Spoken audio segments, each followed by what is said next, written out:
Hi guys, it's Kelly Latavola here, and I am back with another video for W+9. Today we're going to be making some gift card holder cards. I actually made these for my son's in preschool this year, and so I made them for his teachers. Since we are coming up on Thanksgiving, I thought that this would be kind of just a cute little pick-me-up. Those women are in school every single day with these little toddlers, and I only have one and I'm exhausted, so they gotta be, tired. So we're going to jump right in here. I've already pre-stamped these. I used Intense Black ink from Simon Says Stamp because I'm going to be doing some Copic coloring. But I actually colored these leaves two ways, and I wanted to show you kind of the difference. So I picked out a bunch of reds, greens, yellows, oranges, colors you would typically see in autumn leaves, which is ironically the name of this stamp set. So that makes good sense. So I just stamped a bunch of them out, and then I'm just going to color them so that they have like a nice blend. Just the one thing I guess to note here is how I picked my colors. So usually when you're looking at your Copic markers, and I can't speak for Spectrum or any of those because I use Copics, but when you're looking for things that will blend with each other, you want to look at not the whole number, just the last number. So there are some exceptions to this rule, but if you pick an R, I don't know, 35 and a RV, well, we're not using those. How about a YR, 04, because one ends in a 4 and one ends in a 5. They're going to blend pretty decently together. Same thing with, like a blue and a green. Now you're not going to be able to like blend red and green together. That's still going to make brown. I can't change the rules on the color wheel. But for the most part, if they're two colors that you would normally blend together, they will work out very nicely for as far as blending. So pay attention to that last color, the last number on the color. The other way that I wanted to color them, you've seen before, if you watch my own personal channel, I'm trying to get better with colored pencils. And so I really wanted to try this, but one of the things that I struggle with colored pencils is bold color. I love bold color, and I don't necessarily enjoy colored pencils when they're really soft. So I decided I was actually going to try Gamsol. Basically what I'm doing here is I'm going over, I did 2 layers of color because you want to have enough, even if you're going to use the Gamsol, you need to have enough pigment down for the Gamsol to pick it up and make it really rich. So I'm just going over all the colors. I'm doing the same thing that I did with the Copics. I'm blending the same, types of colors together, and I am using Prismacolor pencils. That's just what I own. But you can try this with whatever you own.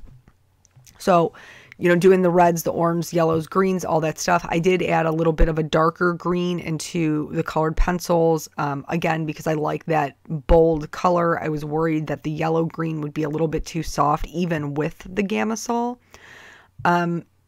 When you're coloring with colored pencils, you want to have a paper that has some texture, some tooth to it, because that's what really grabs the pigment. I am working on W+9 cardstock, and they have one side is a little bit smoother and one side is a little bit rougher. I'm working on the rougher side, and it was like perfect for colored pencils. So here, the way the Gamsol works is I actually purchased like a little kit that had the Gamsol in it along with the paper stumps. That's what you see me using here. So you put the Gamsol on the paper stump, and then you just blend it right over the colored pencil, and it makes it so much more intense. You'll be able to see it here better on this darker green color, where it just really brightens it up. It smooths everything out. Any of those pencil lines, it almost makes it look like Copics. So this is something that's an alternative if you love the look of Copics, but don't really want to make the investment. The other thing to note with the little paper pulp is, oh, here, you saw me dump it. That was fantastic. I totally panicked, but then I'm not going to waste the Gamsol, so I just dip the paper stump right in it, move right along, because we're nothing if not adaptable. But I was switching back and forth between sides. So any of like the yellows and the greens I did on one side of my paper stump. The oranges and reds I did on the other side, because that color does adhere to the end and you can transfer it. There was like a sanding, which I'll show you at the end when I clean them up. to put them away. There is a sanding block or like sandpaper that you can use. My little kit or whatever came with it. But I'm sure you can just pick up, some fine. I wouldn't use anything that's too harsh. Obviously, it's just paper. But I just really love the way like they were so vibrant and that it really kind of brought the colors to life. I felt like the paper stump was getting dry really quickly, but I don't think that was true. I think that was just my perception of rubbing a paper on paper. And so the noise that it created, I thought it was dry, even though it wasn't really dry. And so I kept going back to that Gamsol. I don't think it's going to hurt anything to have extra Gamsol. I didn't notice like any adverse effects. So make sure you're sanding in between if you're coloring lots of things that are different or lots of different colors, and it might not be as dry as what you thought. But I really did kind of just enjoy the process of this. It was something different. I'm a huge fan of anything that's going to like push you outside of your boundaries. And I try to be conscientious of that even in my own crafting, just to keep trying those things. This is also really great because I'm going to die cut these and I didn't have to worry about going outside the lines like I did with the Copics and then have to go back in with my colorless blender because everything stays put this way. So like I said, just a really great alternative to maybe some of the other coloring mediums that are out there. I will definitely be doing this again. And then once I'm done coloring, you'll see that we're going to do a side-by-side comparison just so you can kind of see what they look like right up next to each other. So, like I mentioned, my little one is in preschool. These are for his teachers. I'm that mom now. But we did his little Halloween party. Here's that sanding block I was telling you about, where to sand it off the color, you can see the color coming right off on the sand paper. Just scrub that around. If the edge gets rough, I just twisted it between my fingers and it smoothed all the paper back down, and it was just like it looked when I first started. But anyway, so I went in for my little Peanuts Halloween and party, and we could sign up for just, any part of it that we wanted. And so there was crafts, and there was games, there was snacks, there was silverware, and of course somebody beat me to the craft, right? Like, of course they did. So I ended up with a game, which is totally fine. And this is that side-by-side comparison I was talking about. So I basically, I thought that this was my own fault. This is just not being comfortable with my medium. I wanted there to be a little bit more dimension in the leaves, so I just went in with a gray marker to add in a little bit more dimension, and I did it on both of the leaves for the Copic one and for the colored pencils.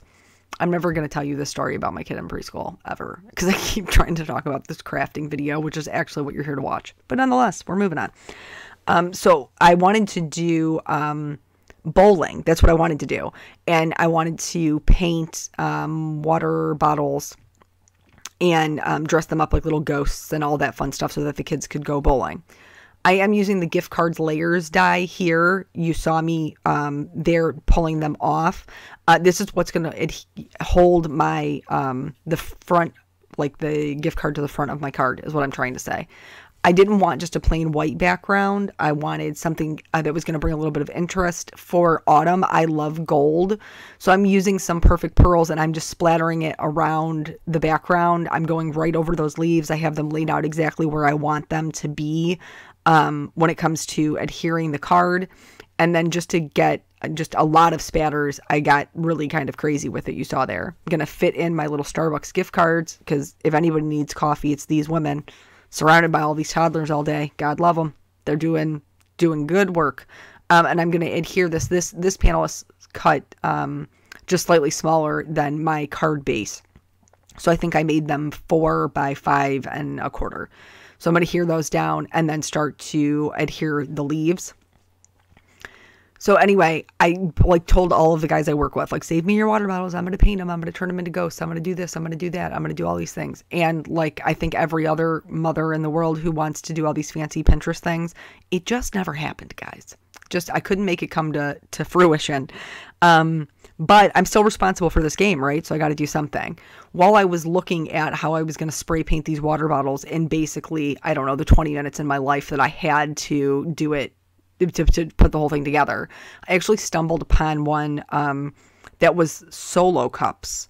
And they built like a pyramid of solo cups and then used a ball. And I had the ball, that part I at least had down for the bowling. And I was like, this is brilliant because for his birthday party back in May, I actually bought orange and blue solo cups for his birthday, and nobody uses those cups. I don't know why I buy them. I don't, because they go with my theme, I guess. But so I had a ton of orange cups left over. So I actually just drew like jack-o'-lantern faces right on the cups and stacked them in a pyramid. And then I had a ball that had like a light in it. So when the kids rolled the ball and it hit the cups, the little light would go off. It was brilliant. I mean, I think the whole thing cost me like $2. It was fantastic. So yay for doing everything at the 11th hour, because otherwise I'd have spray painted those water bottles for real. And now I've just recycled. So it all worked out. I really wanted to add some kind of sparkle and just like kind of have a flow to the card, something that led the eye. So I adhered down some gold sequins, and then to make sure they stay, I like to add just a drop of glossy accents in the center. And then on the inside, I actually did use the sentiment from the beautiful ranunculus set that says with thanks for all you've done, because they're helping me raise up my kids, so God bless those teachers out there. And then that is the whole card. So thank you guys so much for joining me, and I will catch you on the next video. Bye.